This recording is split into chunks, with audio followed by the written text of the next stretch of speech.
যাত্রী হয়রানি ও টিকিট কালোবাজারি প্রতিরোধে নতুন পদক্ষেপ নিয়েছে বাংলাদেশ রেলওয়ে।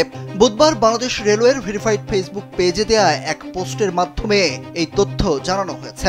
পোস্টে বলা হয়েছে, সম্প্রতি বিভিন্ন ব্যক্তি বা প্রতিষ্ঠান কর্তৃক ব্যক্তিগত আইডি বা ফেসবুক পেজ ব্যবহার করে বাংলাদেশ রেলওয়ের টিকিট ক্রয় বিক্রয়ের নামে যাত্রীদের হয়রানি ও প্রতারণার বিষয়টি লক্ষ্য করা গেছে। এই প্রেক্ষাপটে রেলওয়ে যাত্রী হয়রানি ও টিকিট কালোবাজারি প্রতিরোধে কড়া পদক্ষেপ গ্রহণ করেছে। টিকিট কালোবাজারি রোধ ও টিকিট যার ভ্রমণতার এই নীতি বাস্তবায়নের লক্ষ্যে বাংলাদেশ রেলওয়েতে এখন থেকে জাতীয় আইডি ভেরিফিকেশনের মাধ্যমে আন্তনগর ট্রেনের টিকিট ইস্যু করা হবে।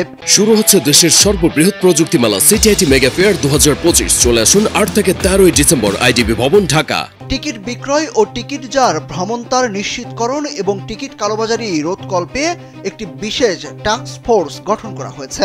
এই টাস্ক ফোর্সের টিমের সদস্যরা টিকিটের উপর মুদ্রিত যাত্রীর নাম এবং এনআইডি নম্বর যাত্রীর প্রদর্শিত পরিচয়পত্রের সঙ্গে যাচাই করে চেকিং কার্যক্রম পরিচালনা করবে।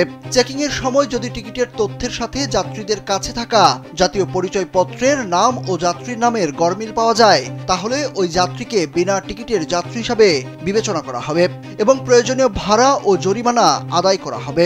এছাড়া অন্য কারো এনআইডির মাধ্যমে সংগৃহীত টিকিট নিয়ে ট্রেনে ভ্রমণ করলে আইন অনুযায়ী অর্থদণ্ড বা কারাদণ্ড দণ্ডিত হতে পারেন।